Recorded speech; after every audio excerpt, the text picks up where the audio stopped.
जय हिंद फौजियों। तो चलो दोपहर के 1 बज चुके हैं और समय हो चुका है हमारा आज का इंडियन आर्मी का army nursing assistant model paper बनाने का। बिल्कुल ऐसा पेपर आएगा आपके आर्मी परीक्षा के पेपर में। इस बार सभी के सभी लोग आर्मी नर्सिंग असिस्टेंट का परीक्षा पास कर रहे हो। बस अब 5 से 6 दिन का समय है आपके पास। इन्हीं दिनों में जो है देखो अब आपकी एग्जाम होने जा रही है। इस एग्जाम में सभी लोग ये चीज़ ध्यान में रख लेंगे कि 35 से लेके 40 सवाल सभी को बनाना पड़ेगा। ठीक है, 50 में से इतना सभी को सही करना पड़ेगा। इसके बाद ही आप लोग अपना सिलेक्शन जो है फाइनल समझना। अब ज़्यादा समय आपके पास है नहीं।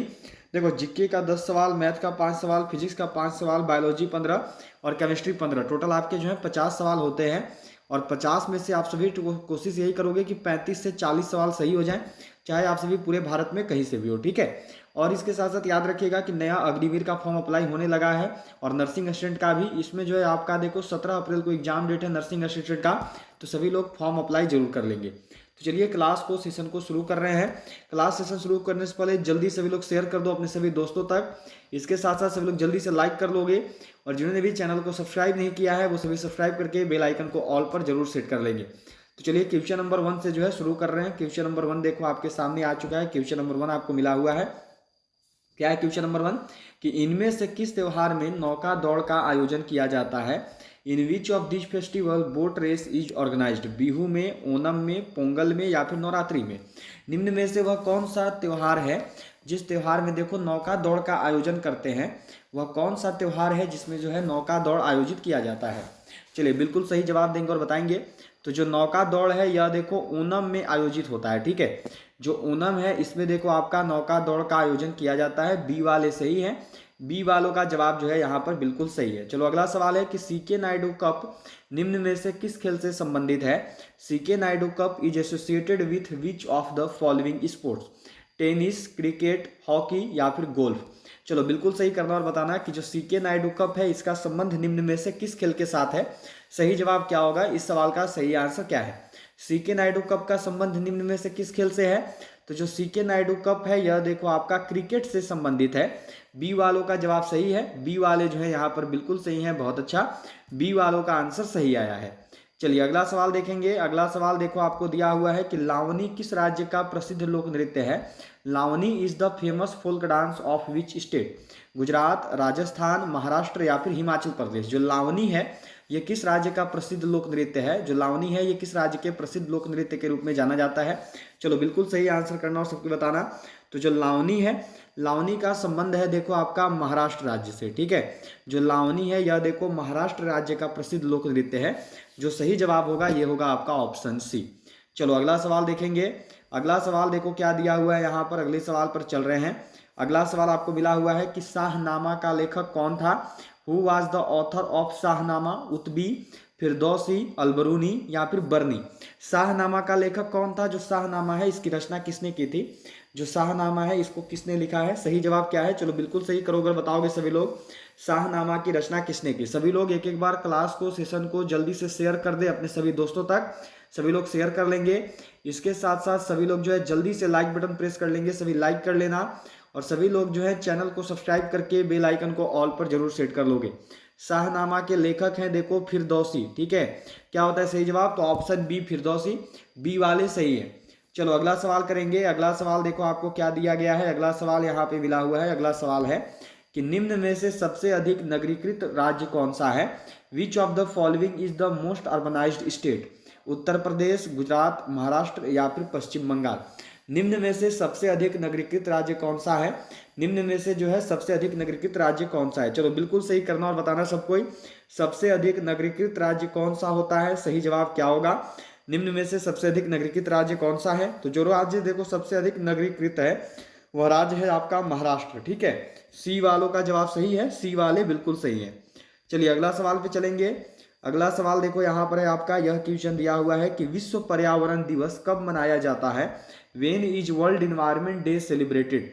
5 जून, 5 जुलाई, 5 सितंबर या फिर 5 अक्टूबर। जो विश्व पर्यावरण दिवस है इसको कब मनाते हैं। जो विश्व पर्यावरण दिवस है यह किस दिन मनाया जाता है। चलो बिल्कुल सही करना और बताना सबको, बिल्कुल सही जवाब आना चाहिए। जो विश्व पर्यावरण दिवस है इसको कब मनाते हैं। जो विश्व पर्यावरण दिवस है ये कब मनाया जाता है। तो यह देखो मनाया जाता है 5 जून को। सही आंसर है ऑप्शन ए। कितना लोग किए हो, ए वाले सही होंगे, ए वालों का जवाब जो है सही है।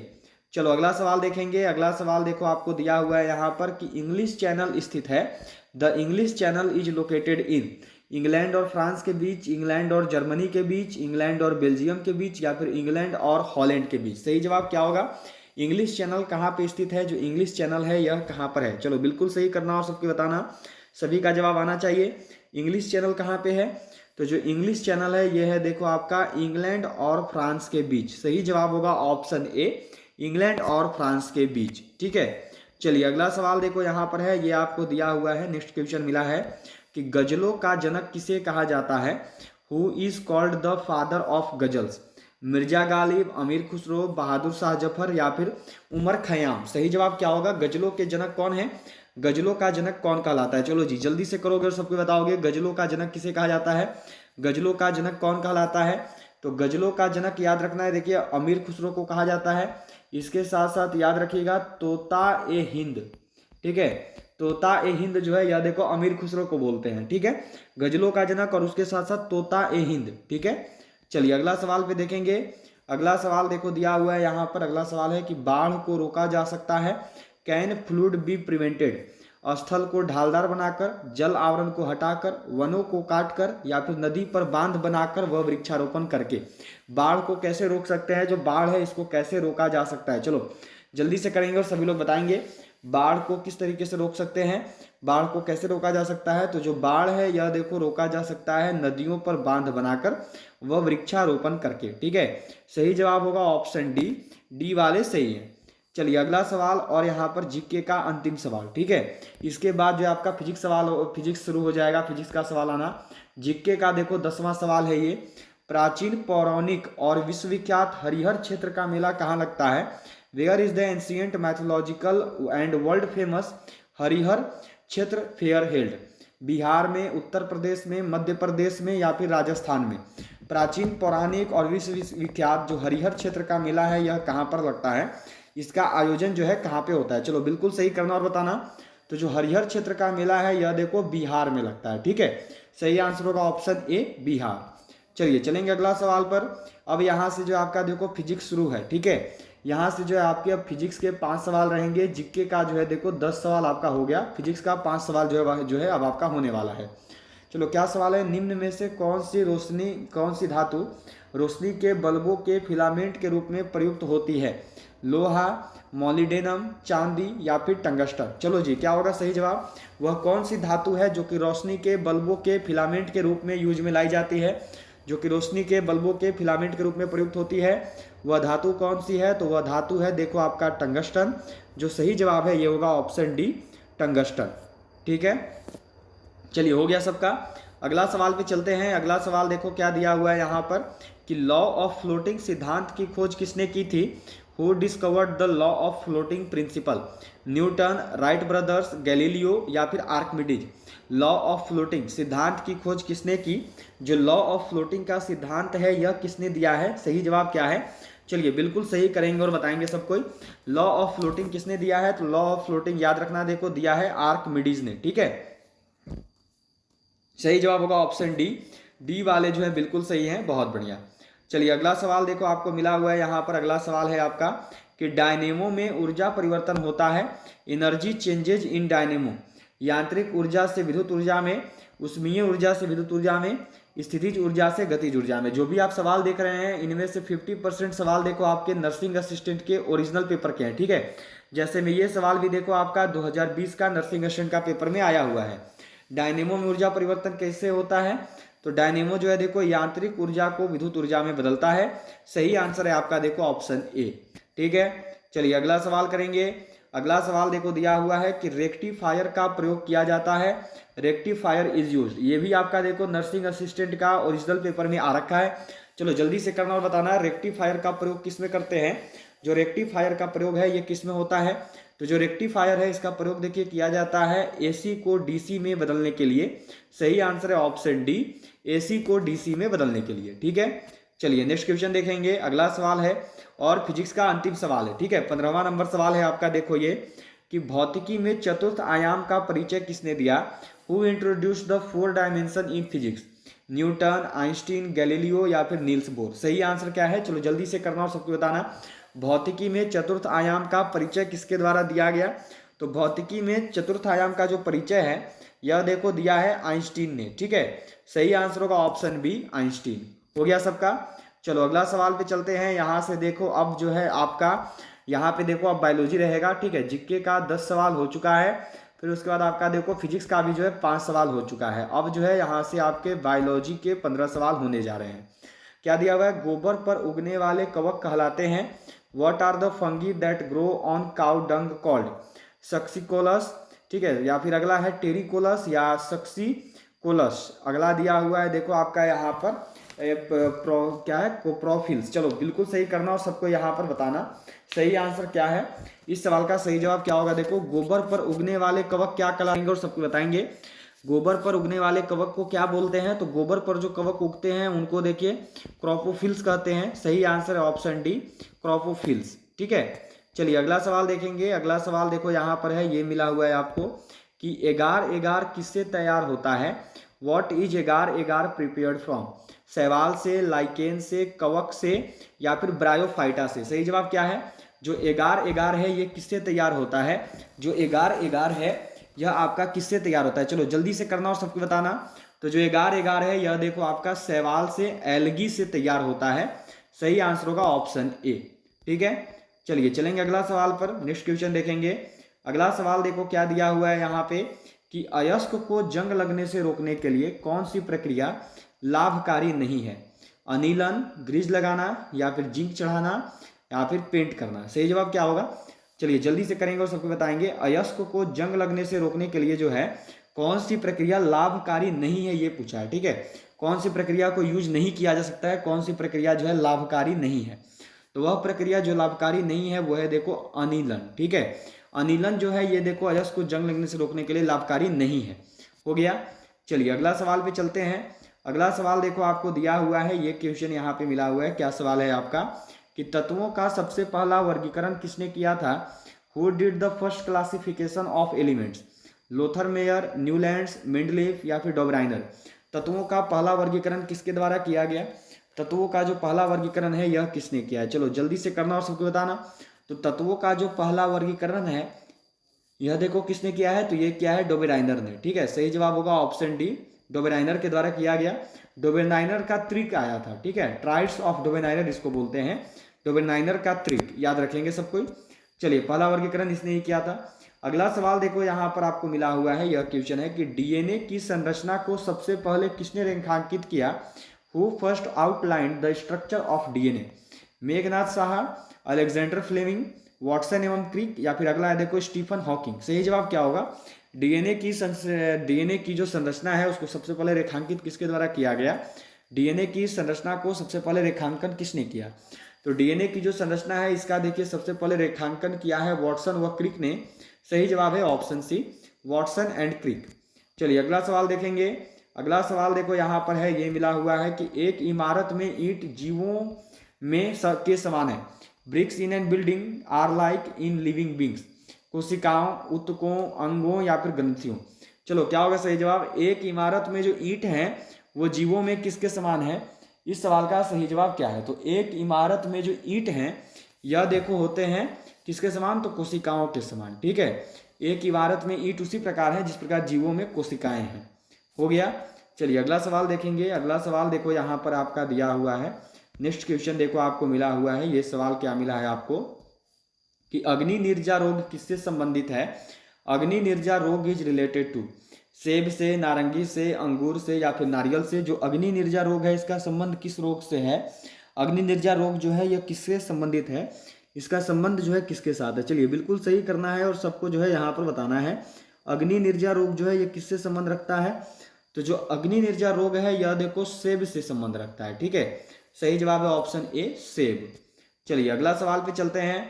अगला सवाल यहाँ पर है देखो आपका कि मिली बग किस फसल से संबंधित है? Mealy bug is related to which crop? सरसों, गेहूं, आम या फिर बैगन? जो मिली बग है ये किस फसल से संबंधित है? जो मिली बग है ये किस फसल से संबंध रखता है? चलो बिल्कुल सही करना और बताना। अगर आपने अभी तक भी क्लास को लाइक नहीं किया है तो जल्दी सबको लाइक कर लेंगे। सारे लोग क्लास को शेयर करना अपने सभी दोस्तों तक, और जिन्होंने भी अभी तक भी चैनल को सब्सक्राइब नहीं किया है वो सभी सब्सक्राइब करके बेल आइकन को ऑल पर जरूर सेट कर लेंगे। मीलीबग किस फसल से संबंधित है? तो यह देखो सरसों से संबंधित है। इसका जो संबंध है यह है देखो सरसों के साथ। चलिए अगला सवाल करते हैं। अगला सवाल यहाँ पे देखो दिया हुआ है कि प्याज लहसुन में गंध किस तत्व की उपस्थिति के कारण होता है? Onion garlic odour is due to the presence of which element? Lithium, sodium, potassium या फिर क्लोरीन? सही जवाब क्या होगा?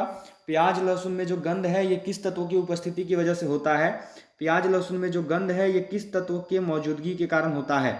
तो प्याज लहसुन में जो गंध है यह देखो पोटेशियम की मौजूदगी के कारण है। सी वाले सही हैं, पोटेशियम के कारण होता है। ठीक है, चलिए अगला सवाल आपको देखो दिया हुआ है, नेक्स्ट क्वेश्चन मिला है कि बांस को किसमें वर्गीकृत किया जाता है? What is bamboo classified into? वृक्ष में, घास में, झाड़ में या फिर डी में है नन ऑफ दिस। जो बांस हैं ये किसमें वर्गीकृत हैं? जो बांस हैं ये किसमें बटे हुए हैं? सही जवाब क्या होगा? बांस का वर्गीकरण किसमें होता है? बांस जो है किसमें बटा हुआ है? सही जवाब क्या है? तो जो बांस है यह देखो एक प्रकार का घास है। सही जवाब होगा ऑप्शन बी। जो बांस है यह देखो घास में वर्गीकृत है। इनका जो वर्गीकरण है ये घास के रूप में होता है। ठीक है, चलो अगला सवाल यहाँ पे है, नेक्स्ट क्वेश्चन देखो दिया है कि संसार का सबसे छोटा पुष्प है which is the smallest flower in the world? Rafflesia, कमल, गुलाब या फिर वुल्फिया? संसार का सबसे छोटा पुष्प कौन सा है? संसार का सबसे छोटा पुष्प क्या होगा? चलो बिल्कुल सही करेंगे और बताएंगे संसार का सबसे छोटा पुष्प जो है कौन सा है। इस सवाल का सही जवाब क्या है? चलिए बिल्कुल सही करना और बताना है। तो संसार का जो सबसे छोटा पुष्प है यह देखो वुल्फिया है। ठीक है, सही जवाब होगा आपका ऑप्शन डी। चलिए अगला सवाल देखेंगे। अगला सवाल यहाँ पर है देखो, ये आपको दिया हुआ है कि निम्न में सबसे छोटी कोशिका है। Which of the following is the smallest cell?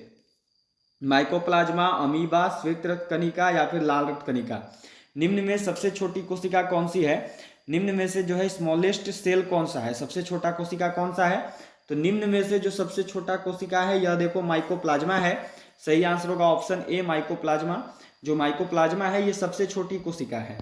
चलिए अगला सवाल देखेंगे। अगला सवाल देखो यहाँ पर है, ये मिला है आपको कि संसार का सबसे बड़ा परितंत्र है वो is the world largest ecosystem? घास स्थल, बड़ी झीलें, सागर या फिर वन? सही जवाब क्या है? संसार का सबसे बड़ा परितंत्र कौन सा है? संसार का सबसे बड़ा इकोसिस्टम कौन सा है? चलिए बिल्कुल सही करेंगे और सबके बताएंगे संसार में सबसे बड़ा इकोसिस्टम कौन सा है।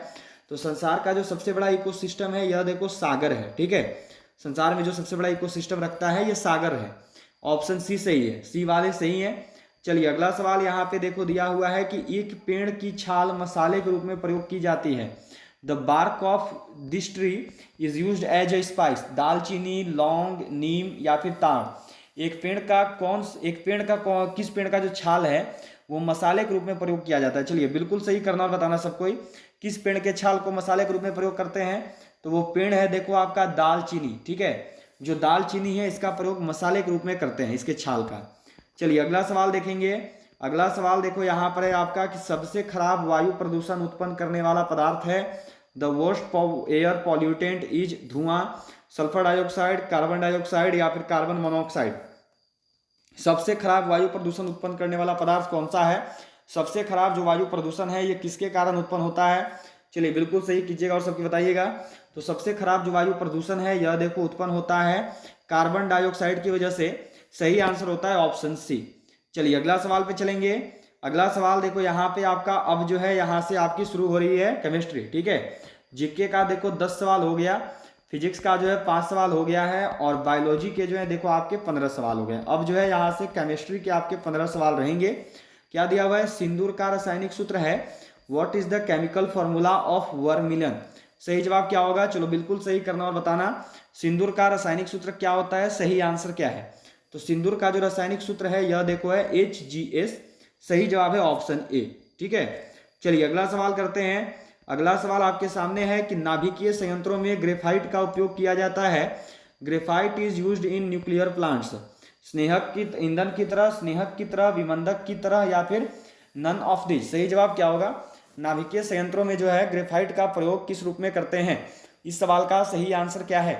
नाभिकीय संयंत्रों में जो ग्रेफाइट है इनका प्रयोग किस रूप में किया जाता है? तो नाभिकीय संयंत्रों में जो ग्रेफाइट हैं इनका प्रयोग होता है देखो विमंदक की तरह। ठीक है, याद रखिएगा ग्रेफाइट का प्रयोग करते हैं विमंदक की तरह। याद रखनी है सबको, सी वाले सही है। चलो अगला सवाल देखो मिला हुआ है यहाँ पर। अगला सवाल आपको क्या दिया हुआ है, ये क्वेश्चन है कि जल गैस किसका संयोजन है, what is the combination of water and gas, नहीं यहाँ पे होगा जल गैस। ठीक है, ये जल गैस एक प्रकार की गैस है, कृत्रिम गैस है ये जल गैस। क्या होगा, सही जवाब करना और बताना। जल गैस जो है किसका संयोजन है, तो जल गैस जो है यह देखो संयोजन है कार्बन डाइऑक्साइड और हाइड्रोजन का। ठीक है, कार्बन मोनोऑक्साइड और हाइड्रोजन का, याद रखना CO और H2 होंगे, कार्बन मोनोऑक्साइड एंड हाइड्रोजन, याद रखनी है सी वाले सही है। चलो अगला सवाल देखो क्या दिया हुआ है यहाँ पर कि ब्लीचिंग पाउडर का रासायनिक नाम है, what is the chemical name of bleaching powder, calcium oxychloride, sodium bicarbonate, calcium hydroxide या फिर कैल्शियम कार्बोनेट। सही जवाब क्या होगा, ब्लीचिंग पाउडर का रासायनिक नाम पूछा है। ठीक है, तो सबसे पहले ब्लीचिंग पाउडर का रासायनिक सूत्र लिख लो, ये होता है देखो CaOCl2। ठीक है, ये सूत्र है CaOCl2, ये सूत्र होता है। अब यहाँ पर नाम बोला है तो इसका नाम बदलोगे तो होगा कैल्शियम ऑक्सीक्लोराइड। ठीक है, सही जवाब है ऑप्शन ए कैल्शियम ऑक्सीक्लोराइड। चलो अगला सवाल देखो क्या दिया हुआ है यहाँ पर। यह क्वेश्चन है कि कास्टिक सोडा का रासायनिक सूत्र है, what is the chemical formula of caustic soda, NaOH, NaCl, NaHCO3, Na2CO3। क्या होगा, कास्टिक सोडा का रासायनिक सूत्र क्या होता है, जो कास्टिक सोडा है इसका केमिकल फॉर्मूला क्या होता है। चलिए बिल्कुल सही करेंगे और सबको बताएंगे। तो कास्टिक सोडा का केमिकल फॉर्मूला है देखो NaOH। ठीक है, याद रखिएगा सब कोई। अच्छा, NaCl जो है इसका रासायनिक नाम देखो पूछेगा तो रासायनिक नाम याद रखोगे, ये होता है देखो सोडियम क्लोराइड। ठीक है, सबको नोट कर लेना, सोडियम क्लोराइड होता है। और NaCl किसका सूत्र है, तो याद रखना यह जो है देखो सूत्र है साधारण नमक का। ठीक है, साधारण नमक का सूत्र पूछा जाएगा तो याद रखिएगा NaCl करेंगे। ठीक है, यहां तक हो गए सभी लोग। अब एक चीज यहाँ पे नोट कर लेना, NaHCO3 तो इसका होता है देखो सोडियम बाइकार्बोनेट। ठीक है, नोट कर लेना सब कोई, सोडियम बाइकार्बोनेट बोलते हैं, ऐसे सोडियम हाइड्रोजन कार्बोनेट होता है सोडियम बाइकार्बोनेट। और यह जो है देखो सूत्र है आपका बेकिंग सोडा का। ठीक है, NaHCO3 बेकिंग सोडा, या फिर इसको बोला जाए तो देखो मीठा सोडा। ठीक है, याद रखेंगे सभी। और यहीं पर जो Na2CO3 है इसको देखो बोलते हैं सोडियम कार्बोनेट। ठीक है, नोट कर लेंगे सबको, इसको बोलते हैं सोडियम कार्बोनेट, सोडियम कार्बोनेट बोला जाता है। और यह जो है देखो फॉर्मूला है धोवन सोडा का।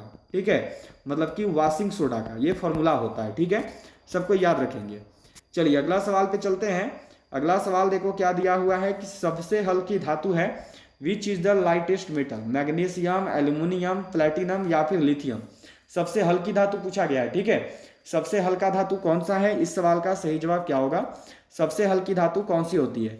सही आंसर क्या है, तो जो सबसे हल्की धातु है यह देखो लिथियम है। ठीक है, सही आंसर होता है ऑप्शन डी लिथियम, जो सबसे हल्की धातु है यह देखो लिथियम होगी। ठीक है, चलिए अगला सवाल पे बढ़ेंगे। अगला सवाल देखो दिया हुआ है आपको कि आशा का धातु है, it is the metal of hope, uranium, lead, thorium या फिर प्लूटोनियम। निम्न में से क्या है जिसको देखो आशा का धातु बोलते हैं। आशा का धातु जो है किसको कहा जाता है, आशा के धातु के नाम से कौन जाना जाता है। चलो बिल्कुल सही करना और बताना सब कोई, आशा का धातु किसको बोलते हैं। सही जवाब क्या होगा, तो आशा का धातु याद रखना देखो यूरेनियम को बोलते हैं। ठीक है, सही आंसर है ऑप्शन ए यूरेनियम, ए वाले सही है, यूरेनियम सही जवाब है। ठीक है, चलिए अगला सवाल देखेंगे। अगला सवाल देखो दिया हुआ है CNG है, CNG इज मतलब कि CNG का केमिकल फॉर्मूला क्या है। चलो बिल्कुल सही करना और बताना सब कोई, CNG का chemical formula compressed natural gas, Cyanogen natural gas, condensed nitrogen gas या फिर कंट्रोल्ड नेचुरल गैस। सही जवाब क्या होगा, CNG क्या होता है, CNG का फुल फॉर्म क्या है। चलिए बिल्कुल सही करेंगे और सबके बताएंगे CNG का फुल फॉर्म क्या होगा। CNG का फुल फॉर्म क्या है, बिल्कुल सही करना और सबके बताना। तो CNG का जो फुल फॉर्म है यह देखो होता है कंप्रेस्ड नेचुरल गैस। ठीक है, सही आंसर होता है option A compressed natural gas. ठीक है, याद रखेंगे सभी। चलिए अगला सवाल आपके सामने है देखो यहाँ पर कि pH मान का निर्धारण किसने किया, who determined the pH value, Lavoisier ने, प्रिस्टले ने, कैवेंडिश ने या फिर सोरेनसन ने। निम्न में से किसके द्वारा जो है देखो pH मान का निर्धारण किया गया।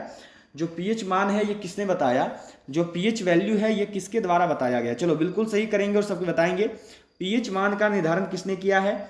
तो pH मान का जो निर्धारण है यह देखिए क्या है, सोरेनसन ने। सही जवाब होता है ऑप्शन डी सोरेनसन। ठीक है, चलिए अगला सवाल आपके सामने है देखो यहाँ पर 40 नंबर सवाल है, स्टील को कठोरता प्रदान करने के लिए मिलाई जाती है, what is added to the it steel, ठीक है, हार्डन स्टील, यहाँ पर लिख दिया मैंने, मानो हार्डन स्टील। चलो सही जवाब क्या होगा, स्टील को कठोरता देने के लिए उसमें क्या मिलाते हैं, स्टील को कठोरता प्रदान करने के लिए उसमें क्या मिलाया जाता है। चलो बिल्कुल सही करना और सबको बताना। तो ये सवाल जो है, ये सवाल देखो आपके लिए आज का होमवर्क है। इसका जो जवाब है आप सबको देना है, देखो कमेंट बॉक्स में, ठीक है, ये होमवर्क रहेगा। इसका जवाब देंगे सभी कमेंट बॉक्स में। क्लास एंड होने के बाद बताइएगा इस सवाल का सही जवाब क्या होगा, स्टील को कठोरता प्रदान करने के लिए उसमें क्या मिलाते हैं, ठीक है। ये आपके लिए आज का होमवर्क है। चलो अगला सवाल देखो दिया हुआ है कि पेनिसिलियम क्या है। व्हाट इज पेनिसिलियम, विषाणु है, सवाल है, कवक है या फिर बैक्टीरिया है। जो पेनिसिलियम है ये क्या होता है, जो पेनिसिलियम है ये क्या है। चलिए बिल्कुल सही करेंगे और सबको बताएंगे पेनिसिलियम क्या है। जो पेनिसिलियम है ये क्या होता है, तो जो पेनिसिलियम है यह देखो एक प्रकार का कवक है, ठीक है। सही आंसर होगा ऑप्शन सी, कवक। सही जवाब है सी, कवक, ठीक है। चलो अगला सवाल यहाँ पर देखो दिया हुआ है आपको कि सीसा का निष्कर्षण मुख्यतः किस अयस्क से किया जाता है। From which ore is lead mainly extracted. चलिए बिल्कुल सही जवाब देंगे और सबकी बताएंगे जो सीसा का निष्कर्षण है ये किस अयस्क से करते हैं, गैलेना से, सिरुसाइड से, सिनेबार से या फिर हेमाटाइट से। जो सीसा है, सीसा का निष्कर्षण किस अयस्क से किया जाता है, सीसा का निष्कर्षण किस अयस्क से होता है, तो यह देखो होता है गैलेना से। सही जवाब हो जाएगा ऑप्शन ए, गैलेना, ठीक है। हो गया सबका। यहाँ पे देखो दिया हुआ है, ये क्वेश्चन आपको मिला हुआ है, ये सवाल है आपका कि कौन सा एंजाइम ग्लूकोज को अल्कोहल में परिवर्तित करता है। Which enzyme converts glucose to alcohol, zymase, invertase या फिर माल्टेज या फिर डायस्टेज। सही जवाब क्या है, वह कौन सा एंजाइम है जो कि ग्लूकोज को अल्कोहल में परिवर्तित करता है। ग्लूकोज को अल्कोहल में परिवर्तित करने वाला एंजाइम कौन सा है, ग्लूकोज का अल्कोहल में परिवर्तन किस एंजाइम के द्वारा होता है। जितने भी लोग 26 फरवरी को नर्सिंग असिस्टेंट का एग्जाम देने वाले हैं उनके लिए एक बहुत ही बेहतरीन किताब है जो कि देखो आपका नर्सिंग असिस्टेंट के लिए स्पेशल है। अभी आपका इसमें जो है आपका देखो 3200 प्लस जीके जीएस क्वेश्चन दिए हुए हैं, 3200 प्लस जीके एंड जीएस के क्वेश्चन दिए हुए हैं। और ये किताब जो है देखो 2023 में पूरा का पूरा आपका जो 26 फरवरी को एग्जाम होने वाला है नर्सिंग असिस्टेंट का यहीं से आएगा। इसमें जो है देखो पिछले 10 सालों के क्वेश्चन है टॉपिक वाइज, जो भी पिछले 10 साल में नर्सिंग असिस्टेंट का एग्जाम में पूछा गया है वो सारा का सारा सवाल है। और इसके साथ साथ जो है देखो आपका पिछले 10 साल में जो भी टॉपिक से सवाल है वो सब है और उसके एक्स्ट्रा भी सवाल हैं जो कि आपके इस साल आ सकते हैं। ये हिंदी इंग्लिश दोनों में है। इसमें आपके 3200 प्लस क्वेश्चन है, पूरा का पूरा साइंस है जो भी नर्सिंग असिस्टेंट में आता है, फिजिक्स, केमिस्ट्री, बायोलॉजी और पूरा का पूरा जो है देखो आपका जीके है। फिजिक्स के 500 प्लस सवाल हैं, केमिस्ट्री के 500 प्लस सवाल हैं और बायोलॉजी के भी 500 से 600 सवाल हैं और बाकी नोट पॉइंट दिए हुए हैं। यह जो ई बुक है ये ई बुक देखो आपको मिलेगा मात्र 90 रुपये में, केवल 90 रुपीज़ में आप इसको खरीद सकते हैं। खरीदने के लिए क्या करना है, तो ये जो नंबर दिख रहा है इसी नंबर पे आपको पेमेंट करना है, फ़ोनपे, पेटीएम और गूगल पे से।